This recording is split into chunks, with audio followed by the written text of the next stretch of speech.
Welcome. Take It Up with Jessica Lee. I'm here with Paul Wiener, who's the VP of Strategic Marketing from GaN Systems. That's right. How are you, Paul? I'm very well, thank you. It's an exciting world you're in, and I want to hear more about it. So let me just start with that. Your company's been around for 10 years, and you're in this power industry where you're disrupting the market.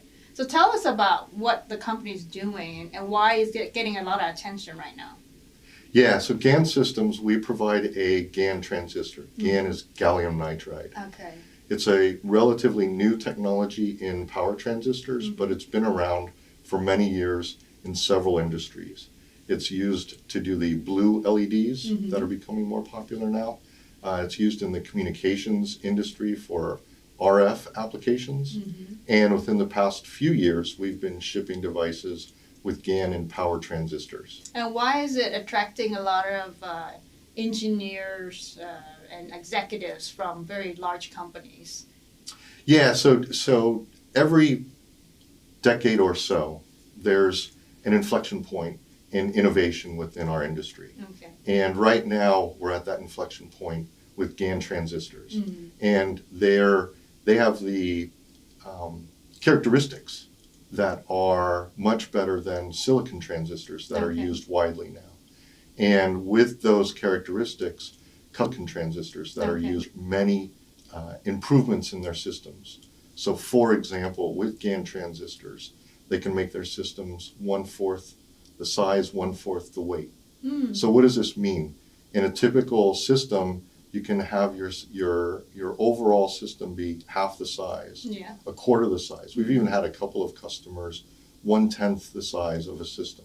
You can imagine the advantages you have in making a automobile, an EV, for example, where you've got 1/10 the size or 1/10 the weight of a system in your vehicle. Very advantageous.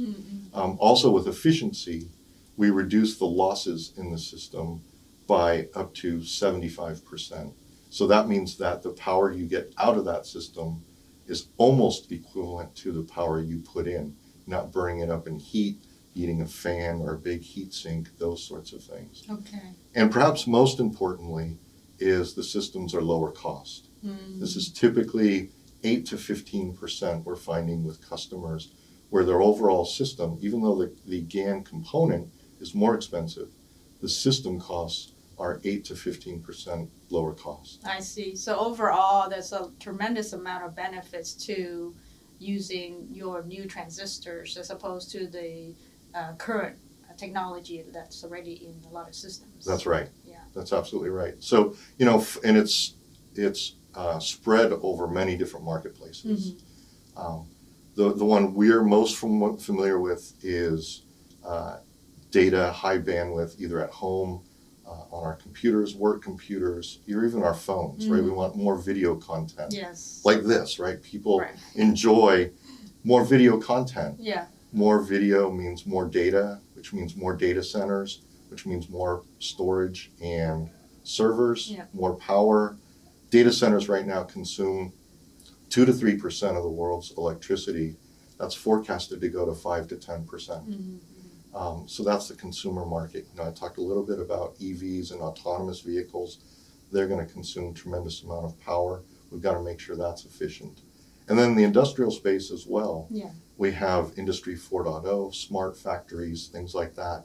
They're going to consume more power, more robots, more data to make the system smart. And all of that means more electricity as well. All of these systems have to be more efficient for us to make sure we're not taxing the planet by consuming more power. So this is a huge market. You mentioned it's like a $10 billion market? That's right. Yeah. Yeah, it's really large because as you can imagine, anything that's got power consumes power. We all want things more efficient. And so it's really everything that gets plugged in or has a battery can take advantage of GaN transistors. Okay. It's a giant market, but your company is actually quite small. You've got 70 people now. It's fast growing, and you are leading the strategic marketing initiatives. That's right. How are you going to market? Yeah, so it's really important for us to make sure that we address our audiences, right? It's really about knowing who your audience is and what that important message is. We call it value proposition, right? Again, we've got a great technology. How does the customer leverage that? Well, it's identifying who the customer is, and it's really two groups for us. It's the design engineers who are doing the design, and then it's the decision makers in the company at this, what we call C-suite levels is a typical term for that. And they really have two different requirements with respect to what they care about. The engineers, of course, they want to make their system smaller, more efficient, and lower cost. With the C-suite, they're worried about top line growth, revenue, market share, reducing operating expenses. So our messages have to be different for those two audiences. Yes. The way we do that, for engineers, for example, we'll do A to B comparisons, create a system based on GaN, 1 versus silicon transistors, and actually show them the differences at the system level with costs and bill of material analysis, provide them the application notes and reference designs, everything to make their job easy at that level. Right. And then with the C-suite, it's really, really different.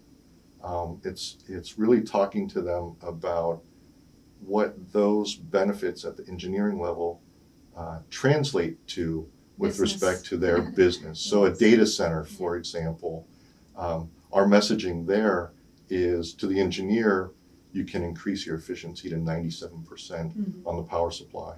To the C-suite, it's you can reduce your energy costs by $400 million in electricity costs for your data centers. Yes, that's huge. Yeah, they're big numbers because it's big savings. That's why this technology is really exciting. Yeah, and I'm sure that anything that's going to disrupt the industry, all these executives want to make sure that they're ahead of the curve and not be left behind, right? That's right. Yeah. That's right. It's really interesting to see how this is now moving very quickly with market acceptance of the technology and those initial customers committing to the technology.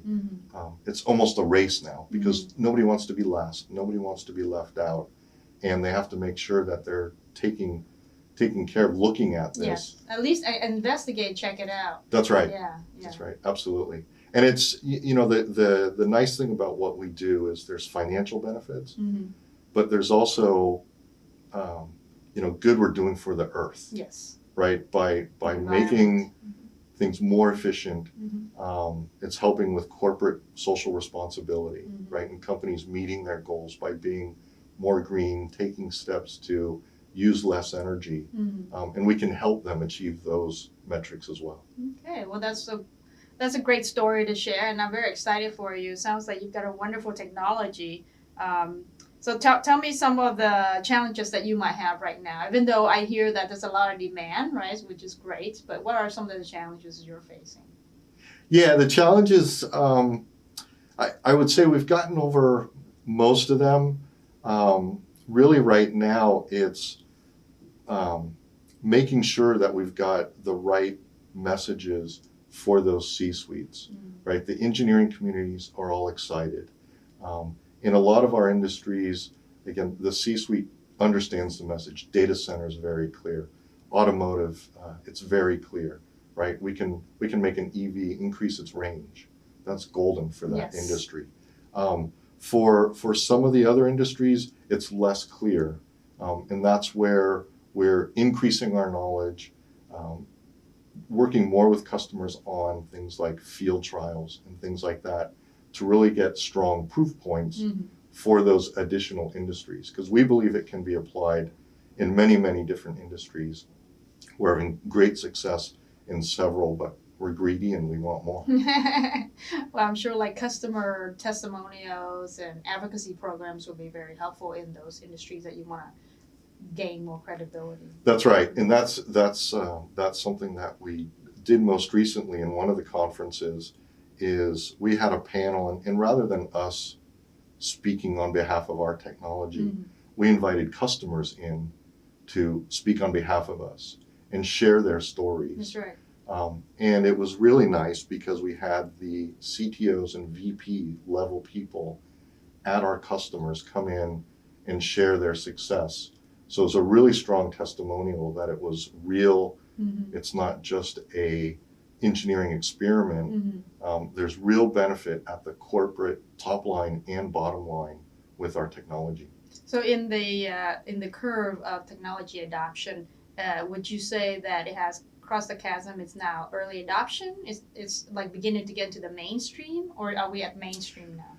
So it varies by industry. Mm-hmm. I would say on several consumer applications, I would say we've crossed the chasm. Mm-hmm. For things like EVs and such, which take traditionally a very long design cycle, we've started down that path, but I wouldn't say it's mainstream yet. Okay. And then there's industries in the middle, like energy storage, industrial, things like that, where there's a mix. But I would say for the most part, we've got over that chasm, and we're now into strong adoption. Okay, wonderful. That's exciting. Well, thank you so much, Paul, for being here to talk about the efficiency and all the benefits that you're bringing to the power industry. That's phenomenal. Yeah, absolutely. We're having a great time. I think that all the customers we talk to are excited to talk to us. Have some doubts in the beginning, but once they understand the value proposition and what they're getting from it, they're sold. There you have it, folks. Take it up with Jessica Lee, Paul Wiener from GaN Systems.